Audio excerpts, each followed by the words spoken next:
Hello, my dear Zenith friends. This is your host, E.T., with another astrology video. Today, I will be talking about the planet Pluto. And I just want to say that I'm not concerned who thinks it's a planet, who doesn't, blah, blah, blah, blah, blah. That's really not what this video is about. Pluto is extremely important in astrology. And I'm about to tell you why. Pluto, first of all, Pluto represents transcendence. Pluto represents death. Pluto represents rebirth.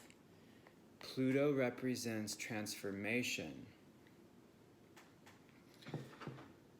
Pluto, in its relatively new discovery, has been assigned and ascribed to the sign of Scorpio. And before Pluto was ruler of Scorpio in its modern time, Mars was its ruler. So Scorpio, if you haven't already, go check your video on the Scorpio archetype on this channel somewhere. You have two rulers, Mars and Pluto.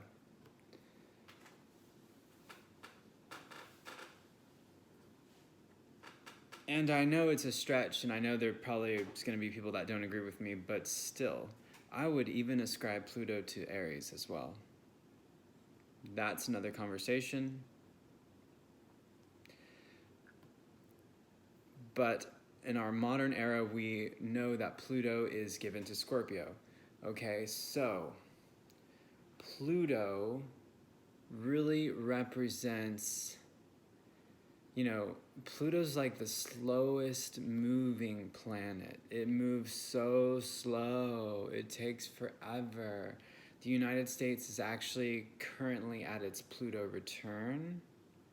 So how old is the US according to our history books, which we don't know if they're true or not?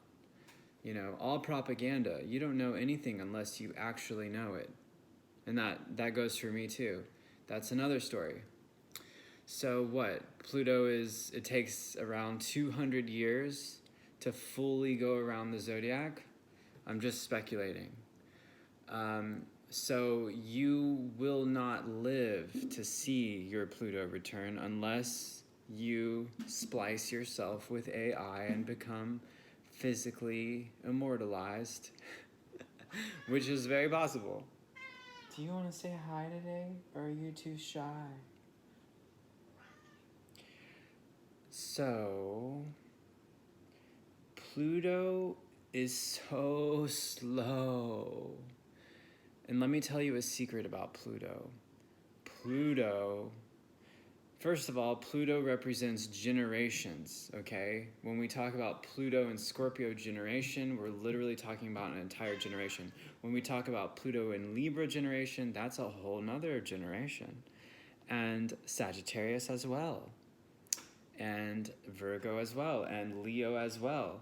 So this is taking a lot of time. Pluto currently is transitioning retrograde back into Capricorn in the tropical western system, where it has been the past, 20 years, and forever, like sitting in the same degree points in the third decadent of Capricorn, and then with the Saturn conjunct Pluto situation we had in 2020 that started the whole pandemic thing and all that, blah, blah, blah. So, Pluto is such a powerful thing, and he moves so slow. It takes him maybe, around 20 years, maybe less for some other signs, depending on his, motion of the ocean. But when Pluto enters Aquarius and then retrogrades back into Capricorn next year, and then goes back into Aquarius further down the road, it will stay there for over 20 years, or around 20 years, 19 years or so. So the point is man, Pluto is like defining differences of generations. Pluto in Scorpio generation is much different than Pluto in Sag generation. If you don't know that, then try spending time with some of these people, you know, not in a negative way. I'm just saying, like, these are different energies, different psychologies, different subconscious genetic DNA programming, okay? And that's another thing. Pluto, being the ruler of Scorpio, being the ruler of the 8th house, yes, represents death, destruction, rebirth, transformation, reincarnation, you know, the transferal of energy, regenerative properties, sexual encounters, debt, law, things that are underground and hidden, you know, detectives and people who work in oil and diamonds. You know, Pluto can be extreme wealth. Pluto is extremely magnetic. Pluto is domination. So, you know, all the 8th house stuff. What I meant to say is that Pluto really represents the subconscious mind. And the subconscious mind is in control about what? 90% of everyone's behavior, whether they know it or not, is completely ruled by the subconscious. So we can dress it up and put it out in all these different ways, saying, oh, I'm a follower of Christ, I'm a follower of Buddha, I'm a whatever you want to say, I'm a circus monkey, I'm a astrologer, I'm a starseed, I'm a, you know, transformational coach, I'm a yoga teacher, whatever it is, you know, these are all just little labels, and they a lot of times really have nothing to do with people. Of course, I'll probably get a lot of flack for saying that. But the truth is everyone is ruled by their subconscious mind, okay? So once you learn how to see through the facade and say, oh, you don't want astrology readings at all. You know, try to appear as this when really you're that. And this is everyone. I'm not calling anyone specifically out. More or less, I'll call myself out, okay? So the subconscious mind dominates people's behavior. It dominates people's actions, people's words. The reason why people get involved with people, the subconscious mind controls it all. And that's Pluto. So, yeah, shadow work, you know, hypnosis, fighting. Pluto is death. Pluto always wins. You cannot beat Pluto. It is better for you, and I'm talking to you, to surrender to the transformation of Pluto, okay? Otherwise, you're gonna get destroyed, and you will not come out the same. You wanna say hi or what? Is this the day? Are you ready for this? Okay, I'm gonna bring my kitty to the forefront. This is my beautiful familiar.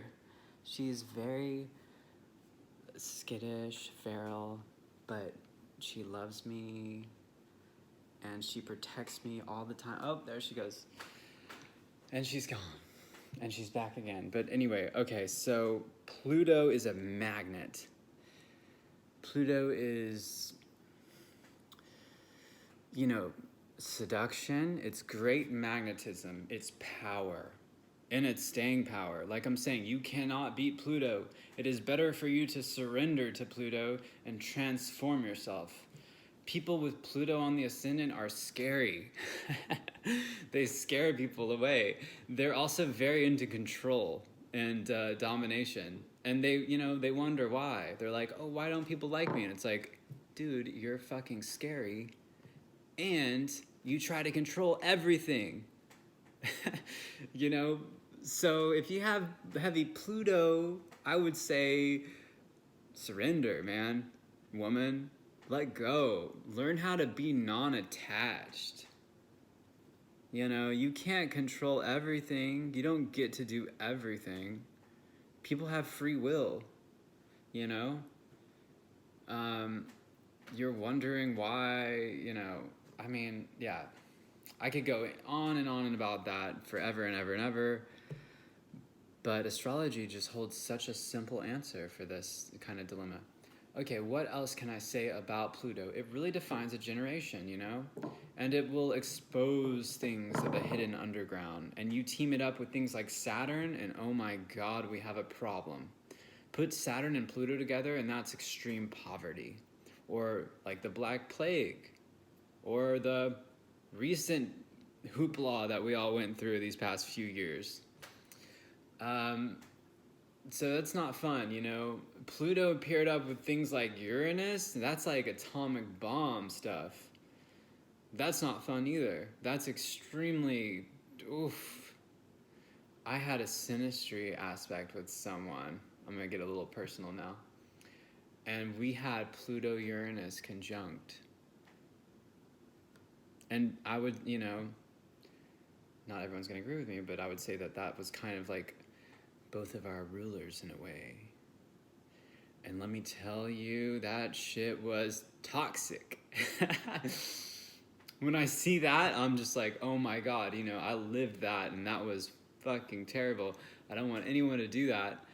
But understand that there's always a higher resonance. A lot of the toxic relationships and journeys and things that we had to go through in our past give us the wisdom that allow us to be who we are today. And so we wouldn't be, you know, you wouldn't have your wisdom without your trauma. You wouldn't be able to help others in the way that you can without that negativity or that blemish of the past. So understand that that's part of your journey and learn from it, but be at peace with it because it's shaping you. It's helping you be the person you are today, which is very important. There's a lot of powerful people being incarnated on Earth, you know, lots of galactic federation, lots of star seeds, lots of people that are people, lots of intergalactic energies that are all coming here and, you know, doing powerful work together. And it's just a beautiful time for Earth. It's a beautiful time for Terra. People are, you know, waking up, and people are also being exposed, you know. There's levels to it. There's an increase in light, there's an increase in the dark, you know. We're amplifying both energies. So yeah, Pluto is that dominance. It really will show, you know, a great magnetism. People with Sun-Pluto aspects, you know, it's also a highly sexual thing. Mars-Pluto, oh my God. I hope you get to experience that because that's also amazing and can be horrible because Pluto wants to control, you know, and Mars is all in its ego and tries to do this and that and the other, but typically with that synastry aspect, Pluto's going to come out on top. So if you want me to read your synastry, I will. I love doing that. Message me on social media or send me an email at etastro77@gmail.com. I haven't even checked my email in days, guys, so if I don't get back to you, understand I'm a very busy person. I have lots of things going on, and I can't just give my energy to everyone whenever they feel like it. So, moving on with Pluto. The subconscious mind dominates, guys. Don't believe people's stories. Don't believe people's bios. Don't believe me. Don't believe you. Don't believe your mom. Don't believe your stepfather. Don't believe anyone. Everyone's controlled by the subconscious mind. And unless you're actually doing some badass work to reprogram that and to actually, you know, be accountable and do the shadow work, which is kind of rare with people, at least the people I attract, it's dominating the collective, okay? People are very magnetized to Pluto. It's scary, but we're kind of into it. We're like, ooh, what's gonna happen if I come over here and do this, you know? I know this is trouble, but I'm excited for that stimulation. Oof, Pluto moon, oh my God, the psychic, you know, trauma with the mother, that's another one. You know, I've seen that a lot. I've attracted a lot of partners with that aspect. That's a rough one, guys. You know, and the square too. The square is horrible as well. Pluto is just rough. But if you're lucky enough, if you're fortunate enough to have harmonious Pluto aspects, such as, you know, trines, sextiles, etc., then Pluto can work to your favor. And then sometimes synastry is so wonderful that it will actually, you know, take maybe some of your hard aspects. Like I've got, you know, some hard things going on in my chart, but with the right person or relationship or partner or whoever you want to say or call it, these things can be smoothed out. These things can be, you know, rectified in a way or turned into an even greater blessing. So you have your natal chart, but that all changes when you get involved with another, for better or for worse. And there is no worse. There's just success and learning, knowledge, and wisdom through experience so that you have more success. And whether that be love or, you know, peace or whatever it is you value, you know, use the past as lessons and understand your experiences there for a very important reason. So yeah, Pluto rules over the genitals. It's extremely magnetic. It's extremely seductive. It has a scary edge to it. You know, I'm not that into it, but some people really are. Some people just can't resist.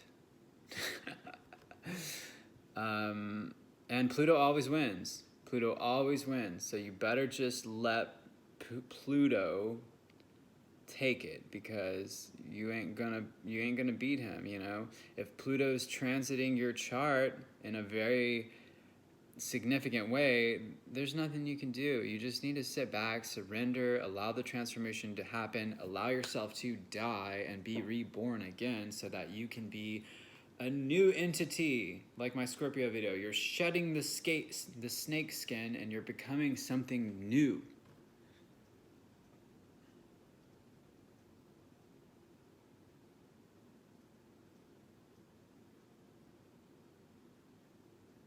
Lawyers are seen from this. Fighters are seen from this. Like I said, sex workers are seen from this. Detectives, oil, diamonds, anything underground, paranormal activity, underground bunkers, you know, caves.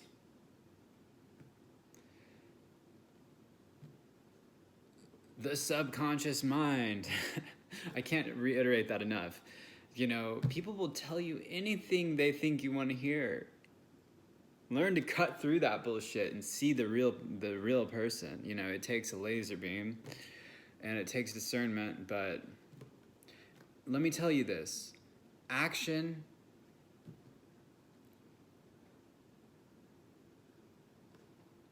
is the ultimate tattletale. People will blow hot air all day around you, all day long, tickle your ears, tell you whatever you want to hear. But truth is seen only through action. A true apology is a change of behavior, not, oh, I'm sorry, and then they do it again. Action, and this is why we're in the 3D world. This is so important, because we're here in the 3D to take action in the physical plane, you know, whatever it is, you know, taking action here because we're spiritual entities inhabiting the most dense dimension, okay? So action defines the spiritual consciousness. People will say whatever the fuck they want or whatever the fuck they think you want to hear, but only through action will you see the truth.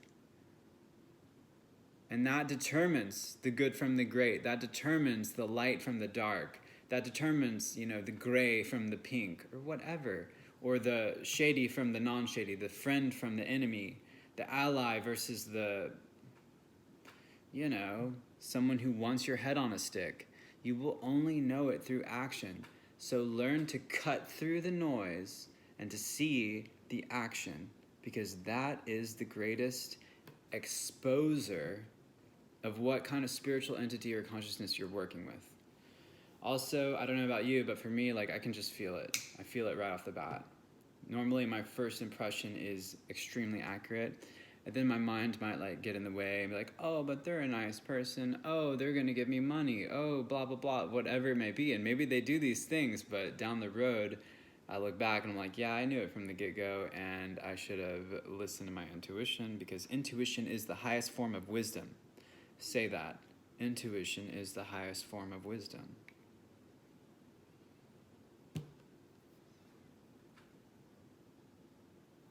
So yeah, spiritual consciousness is only revealed through action. You know, I could be a preacher on the pulpit talking all about this, all about that, quoting Jeremiah, quoting Christ, quoting Krishna, quoting Muhammad, quoting Buddha.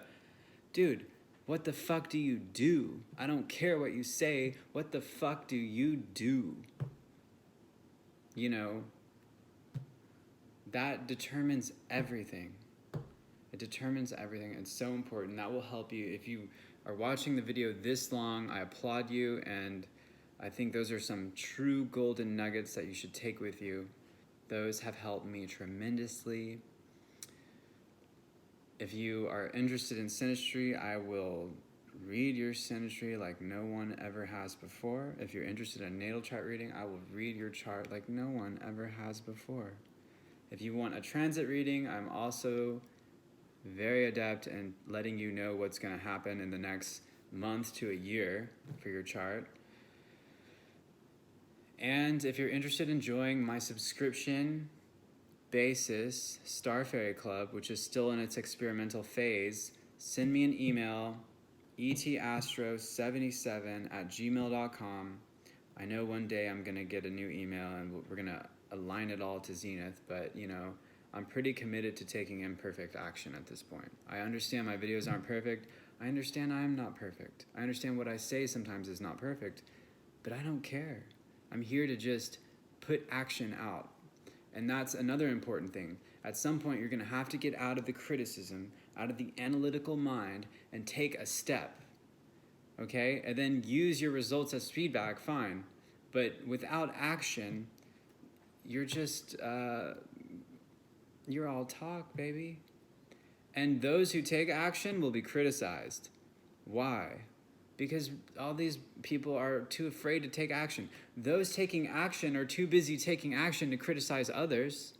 So I heard this quote, and you can let me know if it's true or not, if it rings to you. You will only be criticized by people who are doing less than you. I have found this to be true in my own life. You know, whether it be producing songs, doing astrology videos, setting up businesses, doing whatever it is I do, you know, you will only be criticized by people doing less than you. Why? Because all they're doing is sitting around watching your action, and they have nothing better to do than critique it. And if they were engaged in their own action, they would not give a shit, because they would be too concerned about their own action. So I love it. I love the haters. I love the criticisms. I love enemies. You know, there's ways to let them work for you. There's ways to allow their critical, negative, whatever, jealous energies to actually serve you. Pluto is amazing. Pluto is powerful. Pluto is everything. You know, Pluto is a sex symbol. Pluto is a dominator. Pluto rules the subconscious mind, which is in control of 90% of all action of people. And a lot of times they're not even aware of it. They're not even aware of it. They literally believe the stories they tell themselves in their minds. They're so caught up in the lies that they actually believe whatever their conscious mind is trying to portray to them. But the subconscious dominates, and this is why the dream state is so cool, because you can really see the truth, you know? And like I said, action is the ultimate tattletale. You will know an energy not by what it says, but by what it does. Thank you all for subscribing, for liking, for commenting, for sharing, for booking readings, for supporting me through this process. I'm so excited to keep reading and keep doing videos. I know I probably skipped a couple planets. What, Neptune? I think that's it. I'm going to do a Neptune video at some point. And then what else? Maybe some asteroids, maybe the houses, who knows? Big transformations occurring in my life. So we'll see you on the other side of it. Until then, Zenith, I love you. And we will talk soon. Take care.